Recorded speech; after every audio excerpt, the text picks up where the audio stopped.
wonderful, what is this? And then I was getting the point.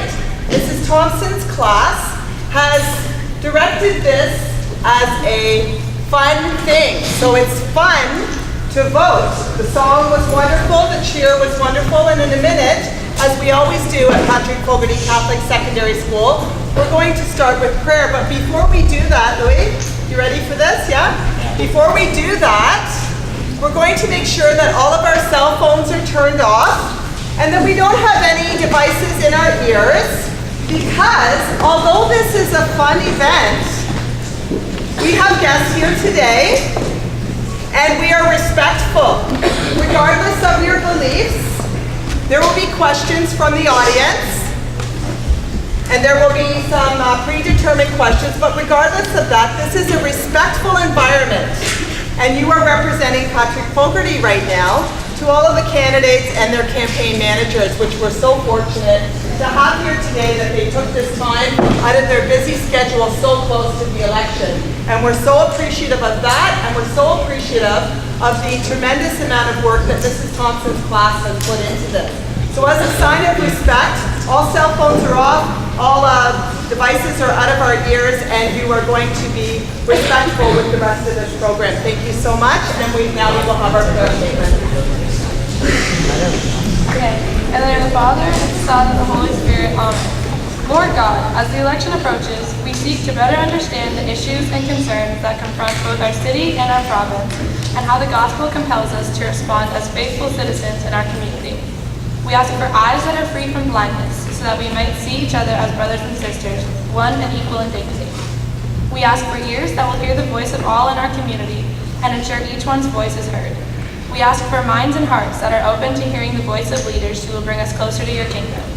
We pray for discernment so that we may choose leaders who hear your word, live your love, and keep in the ways of your truth. We ask you to hold closely in your care those running this election. May they lead with courage and wisdom, that they always seek the way of justice, righteousness, and mercy. We ask this in the name of your Son, Jesus Christ, and through the power of the Holy Spirit. Amen.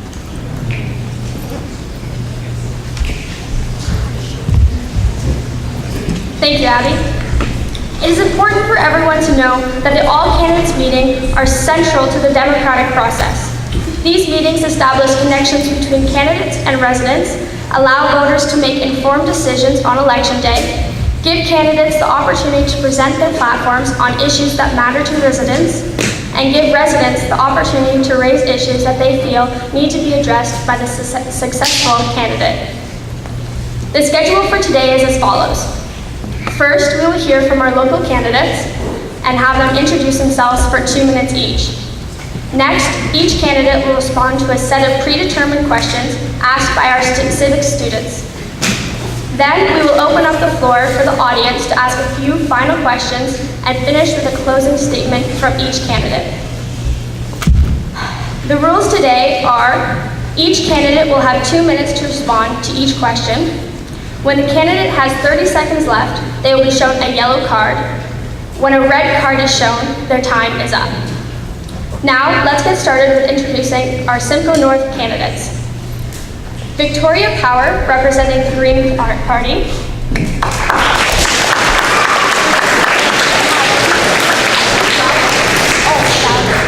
I'm so sorry, Valerie Powell. Jerry Marshall, representing the Liberal Party.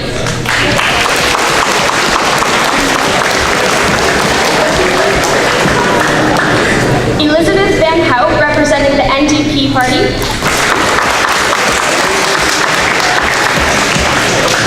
And finally, we have Cher Cunningham, representing Jill Dunlop from the PC Party.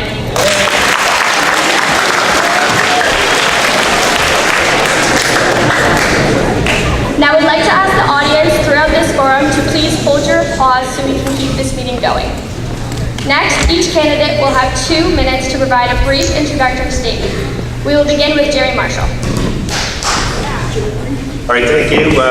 So I'm Jerry Marshall. I'm the Liberal candidate, and I'm the mayor of Penetanguishene. How many folks know where Penetanguishene?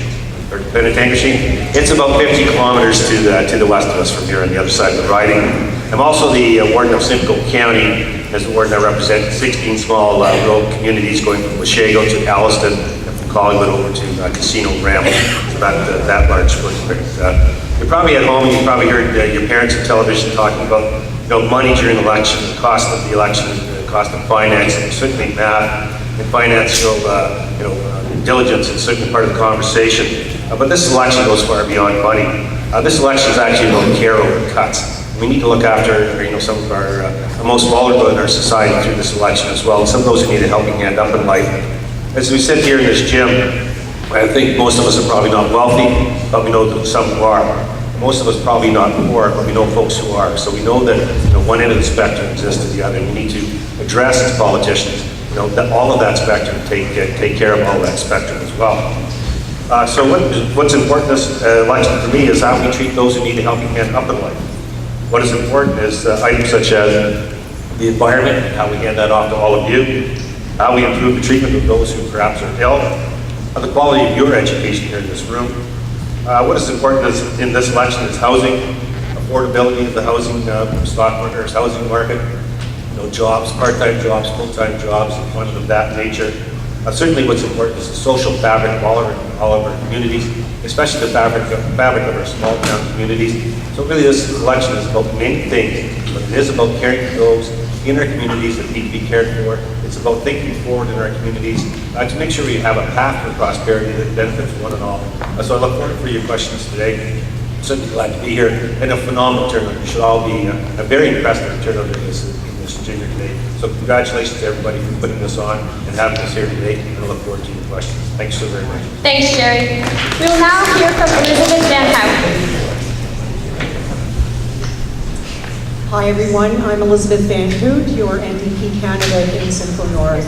I'm very pleased to be here and have this many people listening to what we have to say. It's important that you know that you're a candidate and your future politician is a person too. I am a first generation Canadian, very proud. My father came to this country after World War II with a suitcase and a shirt on his back. I grew up extremely poor on a farm, born on a dairy farm, and then ended up picking tobacco to make money for college. But we were never hungry, and people are hungry today. I'm a social worker by training. I have degrees in sociology and social work, and completed my doctorate degree in social work at the age of 47 years old. I believe in lifelong learning, but I believe more in paying attention to what is going on around me and in our world today. I have 12-year-old twin daughters who I want a future for. I want a future for you. You should have opportunities at every turn in your life. And we're seeing with lack of funding from current government that people are now having to choose between eating and turning on their lights or paying for their car, or students coming out of university and college, doing what they should have done, got an education, burdened in complete debt, and then have 3 or 4 part-time jobs. We have a plan. I'm happy to discuss the plan throughout the rest of today, but I want you to know that we're a party for the people. We're a party filled with hope and optimism that you will all have a very bright future. Thank you very much. Audience, we'd please like to remind you to please hold your applause. Thank you, Elizabeth. We'll now hear from Cher Cunningham, representing Jill Dunlop. Thank you. Good afternoon. And first, allow me to express Jill Dunlop's sincere regrets. She is unable to attend today due to a family responsibility that could not be rescheduled. It is a privilege for each of us to be here today with young potential voters. It's a privilege to be part of a program that I hope inspires you to build a lifelong habit of being an engaged citizen, because actually public opinion does shape our political policy. It's also a privilege for me to be able to represent Jill Dunlop here today, your Progressive Conservative candidate. Jill was born in Coldwater and grew up with a love for a rural Ontario. She was raised on politics and social justice. Her dad, Garfield Dunlop, was our local MPP for 16 years, and her mom, Jane, is an elected councillor in Coldwater, a real inspiration to Jill. As a faculty member at Georgia College here in Aurelia, Jill is both a teacher and a connector, recruiting employers to help students get real on-the-job experience. So while she worries about the economic environment for her own daughters, 2 of those are still in high school, 1 just off to university, she also sees the challenges facing the business community and all of today's students. It's critical that we build Ontario back into a have province, rather than one focused on minimum wage and public sector bureaucracy. A progressive conservative platform is based on responsible spending, value for money, getting out of the way of entrepreneurs. Jill, as conservative, believes that social programs and progress require a strong economy that supports its social responsibilities, that social justice entails equality of opportunity. Jill's passion in seeking election is respect for people, and she knows it's not government that builds the province, but people. Strong businesses build a strong economy, strong families build strong communities, and that includes rural Ontario. So I look forward to your questions and hope I can handle them for Jill today. Thank you, Cher. And finally, we will hear from Valerie Powell. Students, staff, and colleagues, good day, bonjour, bonjour. I would like to acknowledge that we are on the traditional lands of the Anishinaabe people. They are the stewards of those lands, and those of us who are settlers should also take responsibility for the future of the people and the land, not just for the next 4 years, but for the next 7 generations. The Green Party is a global party, guided by core principles that will protect our land, water, and human life. This is my lawn. They are ecological, our core values are ecological wisdom, social justice, participatory democracy, nonviolence, sustainability, and respect for diversity. These core values are what drew me to the Green Party, away from another party, to work for today and to take responsibility for my children and their children. I went to school in Orillia. I went to Hillcrest, to go to CBI, both are gone. And in your life, you will see change. And you have the power to make a positive change with your daily actions, to reduce the plastic you use, to respect diversity, to be nonviolent, and when 18, to vote for what you believe. This election, voters have the opportunity to not leave a huge economic and environmental debt for future generations. Climate change cannot be ignored, and affordable housing, education, physical and mental debt, and mental health care are your rights. I graduated in both fine arts and science, and like me, the Green Party looks for creative yet evidence-based solutions. With proportional representation, parties could work together to break down barriers and improve legislation to deal with these issues. I'm proud to be your Green Party candidate because we are influencing positive change around the globe and in Canada. And on June 7th, we are going to make history in Ontario. Thank you, Valerie. We will now begin with our predetermined questions. First question is asked by Beth Wenzel.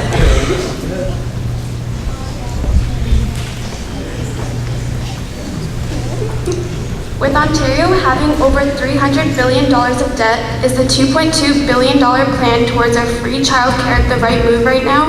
What does your party plan to do to help reduce debt so it's not just passed on to my generation to pay it off? Elizabeth Van Hoot will have the first chance to answer this. Thank you for that question. Yeah, we have debt, and it's not going to go away in a 4-year term. But what we can't have happen is, because we have debt based on bad decisions by previous governments and wasteful spending, that all of you should be penalized for that.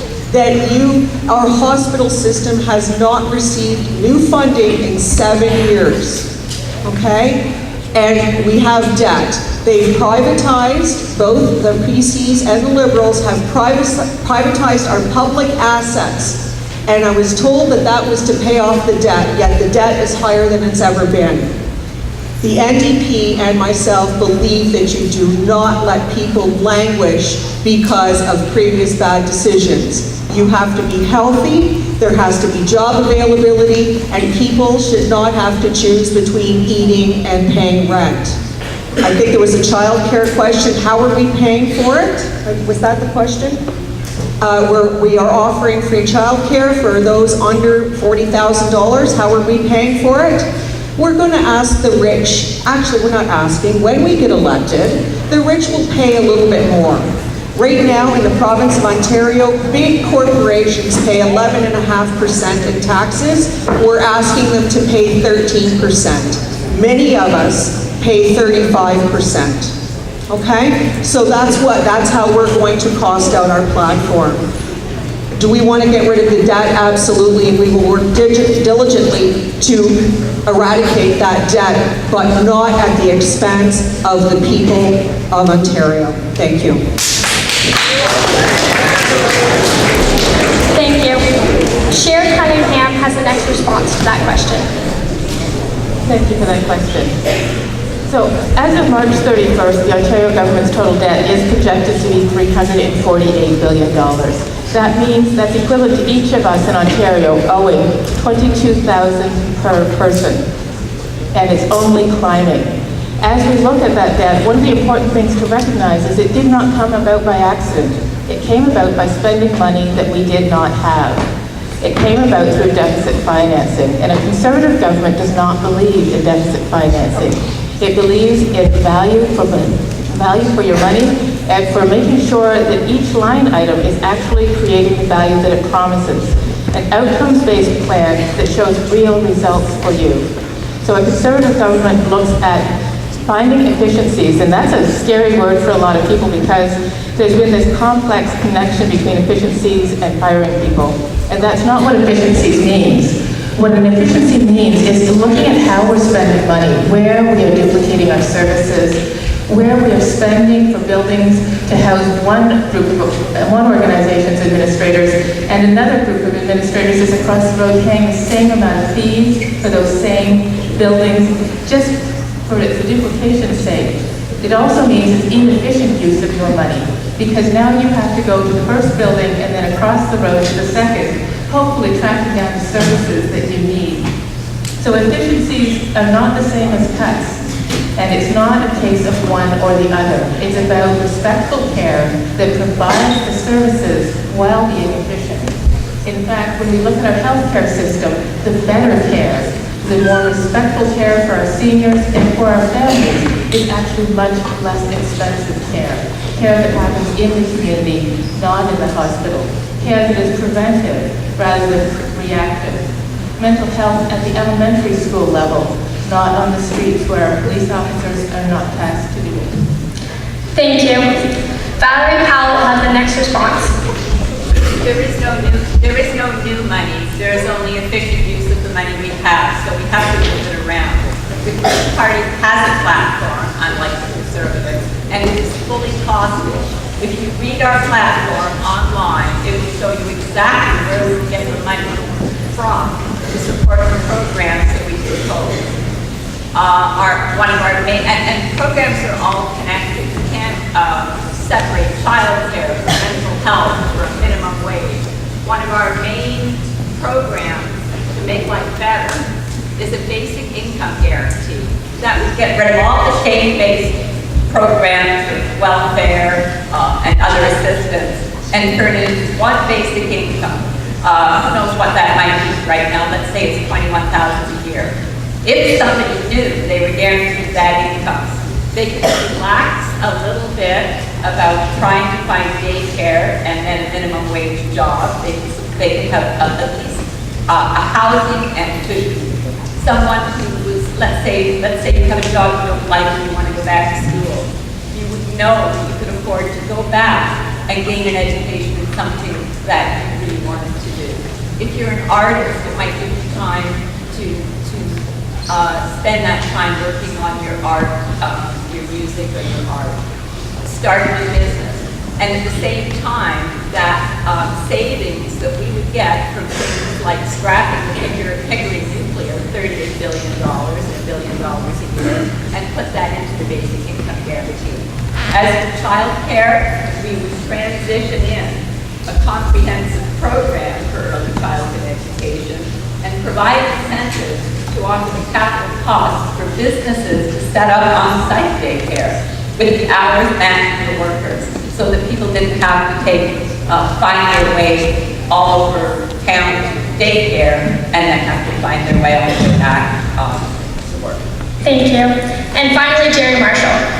Great question. So the debt of the province is carrying is actually went into infrastructure. So look at the OSS here, really, you look at the winter back-to-back winter games and come into investment in the city really to actually draw that tourism dollar in there to try to drive the economy here in the city of Aurelia. We've got $8.4 million coming into transit. That transit will actually link Penetangee to Aurelia to Barrie back to Aurelia again, so that we can get from one end of the Simcoe North to the other end of the riding and get students from Midland, Lakehead University, Georgia College, students from Barrie up into the area again, to Lakehead University. So the investments really are, and that's what they are. They look at debt and their investments.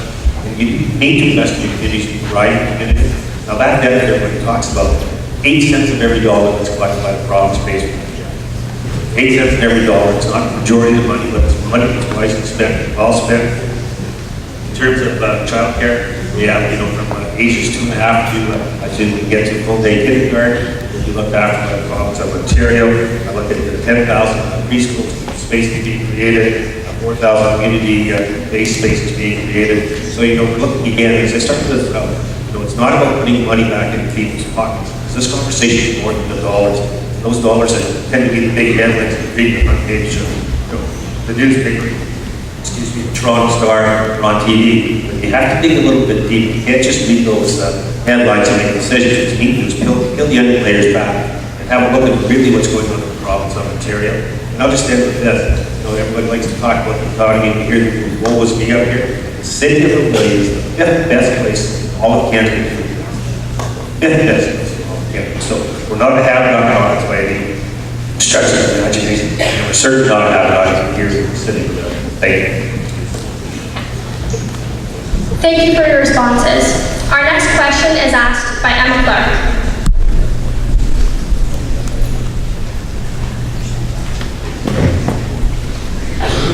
As of September 2017, around 12,000 people were facing homelessness in Ontario. Most shelters are already at maximum capacity. In addition, youth homelessness is also a concern here in Aurelia, as indicated by the Aurelia Youth Opportunities Committee. What is your plan for addressing youth homelessness?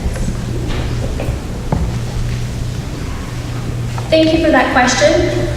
Ms. Cunningham will have the chance to respond first. Thank you. That is a very important question. When we look at homelessness, one of the things that we need to realize is that it's a very complex question. And when we say homeless, we don't mean one group of people. We mean a range of people, 90% of whom are going through a transitory homeless state, whereas 10% are facing chronic homelessness, which means they have nowhere that they can call home. They are not sure where they're going to sleep, and it is an ongoing problem. In a struggling economy where the minimum wage becomes the focus of discussion, and where our actual average income in Ontario fell for the first time last year, and where we are not bringing in those good jobs, the better jobs that people need to flourish, the entire economy goes down a notch. The entire quality of life drops. And that is what we've been experiencing over the last 15 years. It's why it's so important to bring back a government that believes in business, that believes in empowering local communities to develop the economies that create a flourishing economy, where money can flow into social programs, but also into families, into those homes that desperately need to be able to afford the resources, to be able to afford the support to function as a unit, so that those families are then taken care of in a fashion that allows them to contribute to society in a meaningful fashion, where they can see the respect being given to them from the others in their community. There are some fantastic programs, including Bridges Out of Poverty, that helps low-income or disenfranchised people reach out to volunteers in their community and learn how to develop the social capital that puts them in a better position. But for all those programs to work, we need to bring back business to Ontario. We need business, and strong business, to be a driver. And mature businesses to be a driver, not businesses that start up and then leave our province. And that's really what a Conservative platform is going to bring back to our province. Thank you. Valerie Powell will have the next response to that question. Is it Anna. Thank you for this question. Homelessness is huge. I think I heard the Conservative representative say 10% chronic homelessness. I have a research master's, so I like to have. Okay. Sorry for technical difficulties.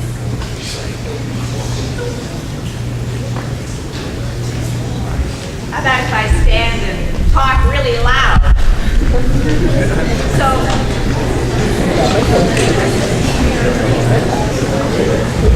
Sorry for the delay. Thank you, Anna, for the question. Homelessness, is this one working? Okay. Thank you, Emma, for the question. Homelessness is really important. The Conservative representative said they thought 10% were chronically homeless. I have a research master's, and I like to have some facts in front of me. The Simcoe County Alliance to End Homelessness says chronic homelessness is 43% of the people that they surveyed. And for young people, it is huge. And for Aboriginal and Indigenous people, there's also a high number. The basic income guarantee that I mentioned would not solve the homelessness problem, but it would take away some of the stress that if everybody knew they had a basic income, they could at least start to pay some of the atrocious rents or housing costs that we have in front of us. But another solution is to come up with innovating housing choices and to get rid of some of the zoning and legislative barriers that prevent us from having choices like tiny houses, laneway houses, more infilling. You're the future. You're the designers of the future. You will come up with designs and innovations that will help to solve this housing problem. But currently, there are ways that we can reuse the financing and change the zoning bylaws and have innovative, creative solutions so that people can afford a home. And some people can't manage a home. I work with seniors with behaviors and mental health, so we also need assisted and supportive housing and a lot of different choices to accommodate all the different needs that people have. Thank you, Valerie. We would like to apologize for the technical difficulties. Jerry Marshall will have the next chance to respond. I'll use my outside voice as well. So that's a great question. 1 in 8 of our babies across Simcoe North do without food at least a couple of times per year, if not more. 1 in 8 families.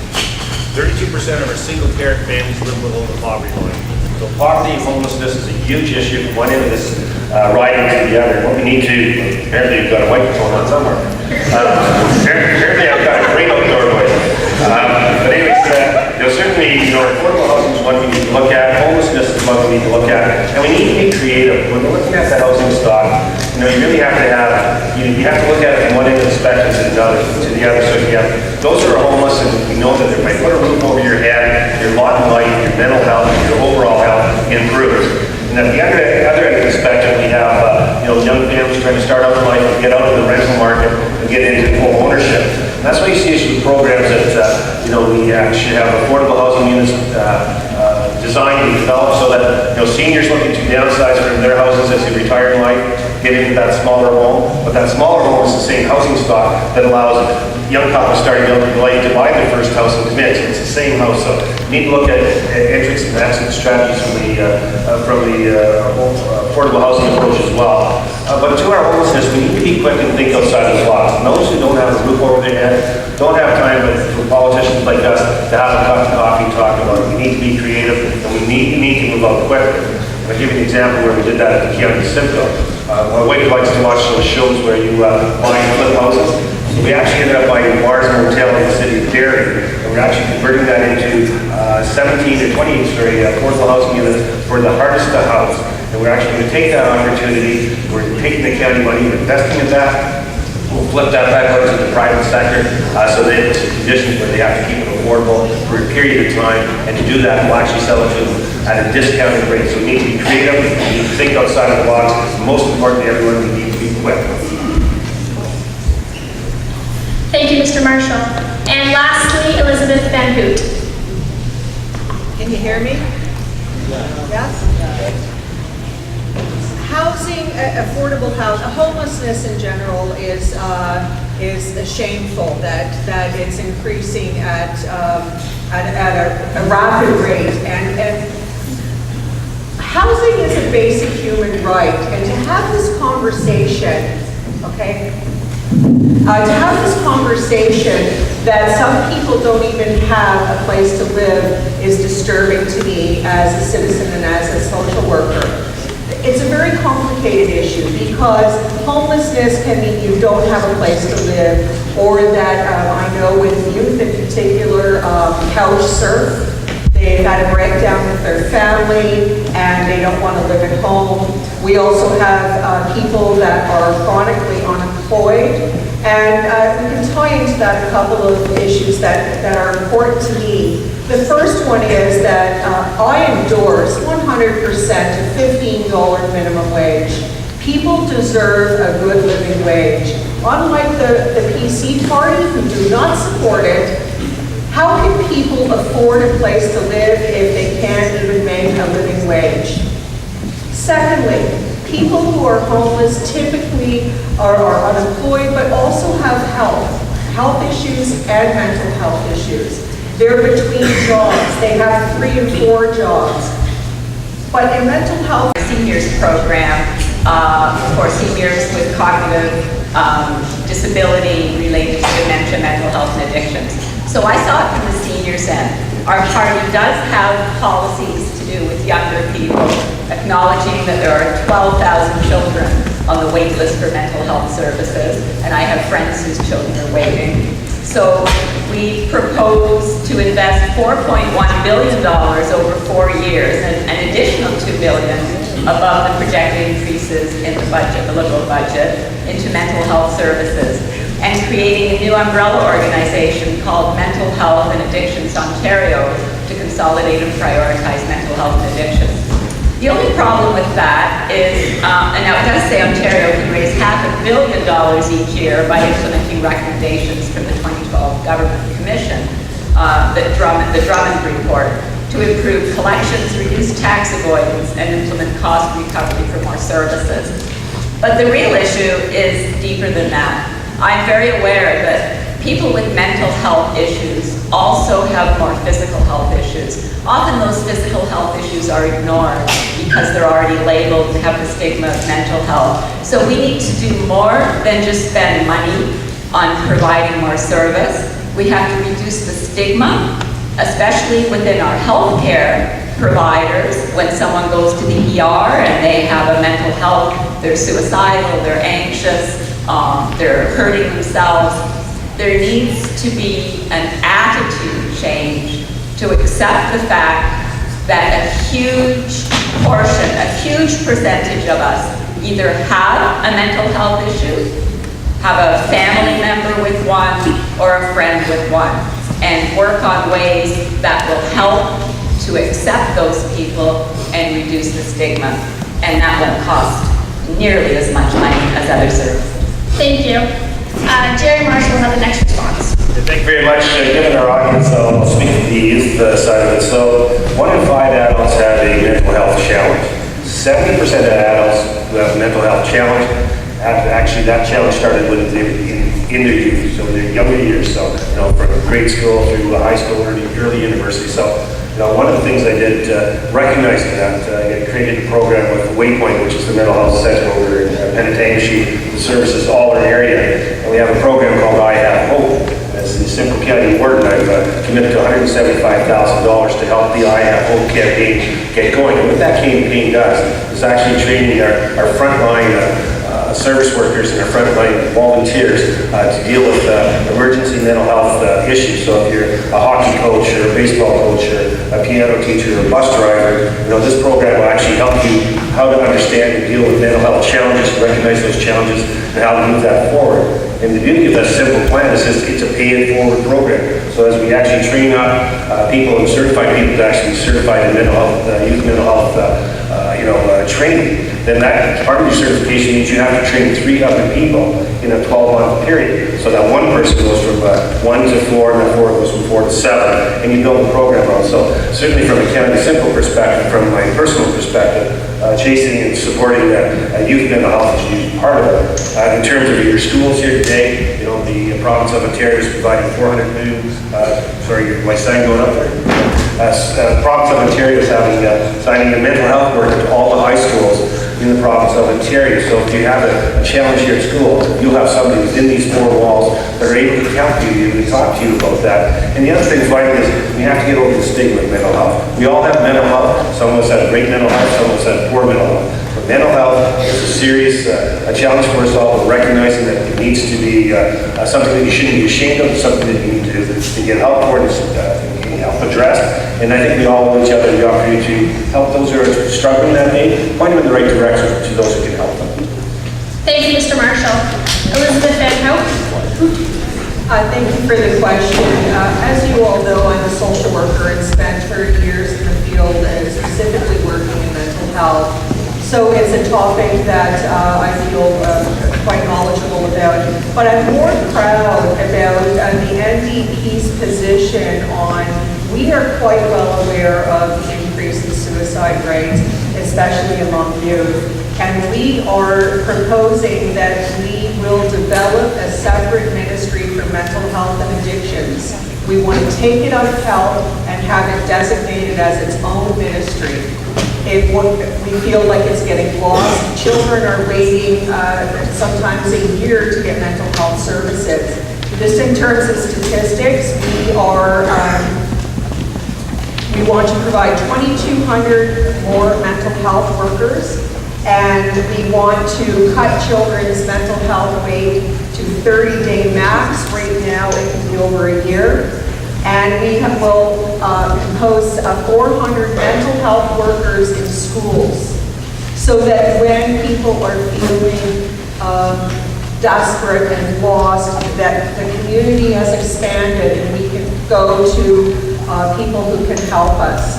It's really sad when young people feel a sense of hopelessness about their environment, about their future. And it's important that we build and maintain a healthy society where people get the help that they need when they want it, without wait times, without being put on a waiting list. Right now I'm working with some clients in the north, and we're on almost 18 months to see a psychiatrist. So that should not be happening in this province, and we have a really great plan to help address and fix it. Thank you. Thank you. And finally, Ms. Cunningham.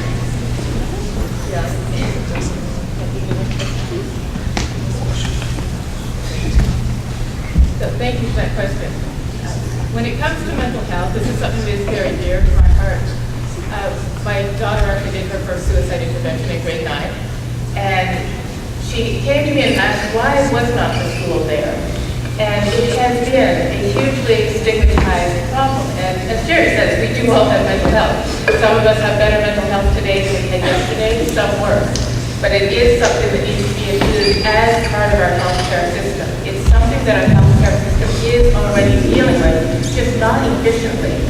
So as the federal government injects $1.9 billion, the Progressive Conservative Provincial Party will also inject $1.9 billion into mental health care, both from a proactive and preventive standpoint, but also responding to the real situations that are there. This is part of our wait time problem in hospitals.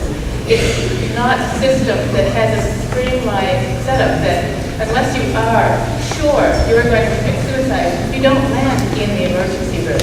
Where do you land? And that's a real issue when you recognize that young children as young as 10 years old, and again, no stats here, that I'm hearing scenario-wise that are actually contemplating how upset and anxious they are. This needs to be back in our schools. We used to have support workers in our schools working with children, and it needs to be changing the conversation with young people. At the college level, when I was teaching at Georgia College down in Barrie, our student services made a point of telling our students that those who got mental care support during exam time, as they were planning out their projects, got significantly higher marks. Whether you felt you were suffering from a mental health situation or not, mental health support is about doing the best you can, being the best you can be, and building the resilience for times of trouble. The injection into this mental health system means that we will be able to take this as seriously as every other form of health care. And with that investment, make sure that those struggling with addictions or mental illness get the help they need when they need it. Thank you. Unfortunately, because we have a lack of time, our next and final question you will only have 1 minute to respond. So our final question is asked by Brad Lodge.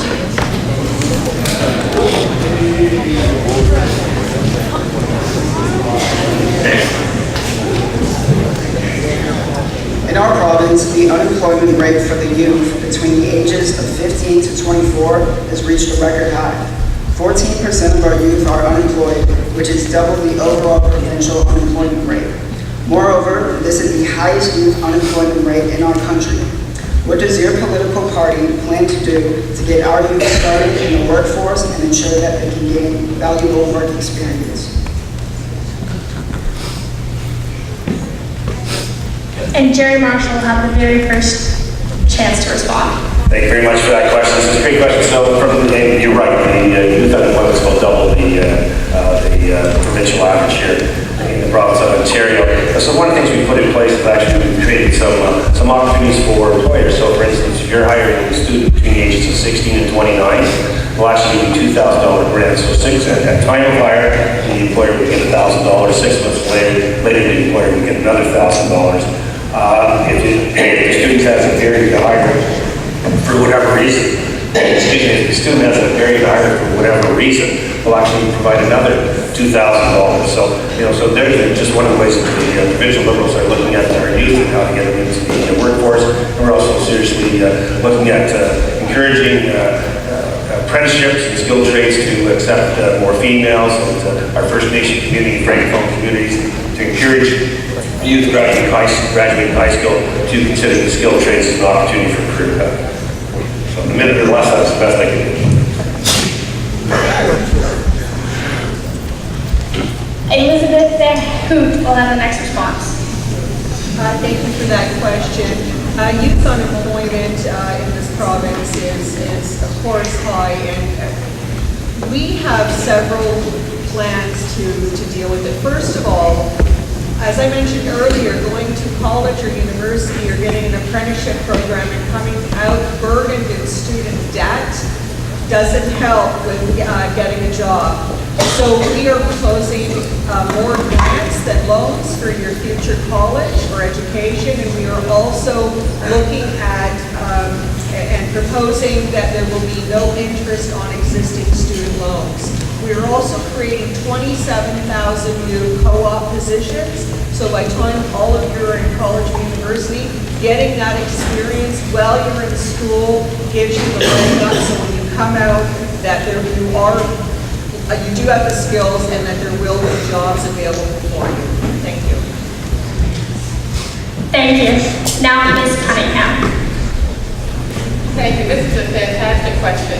And as you heard earlier, Jill Dunlop, this is dear to her heart. They actually created a position for her at the Aurelia campus, connecting students and employers. Because one of the things that they found with student jobs, and that going from that student job into true full-time employment, is you need those connections to a ridiculous extent. If you don't know somebody who can get you hired at a location, you're not getting that job.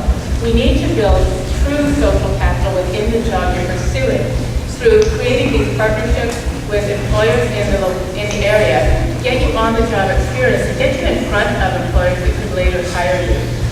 Better jobs will also mean that we're not all fighting for those jobs that our youth should be taking.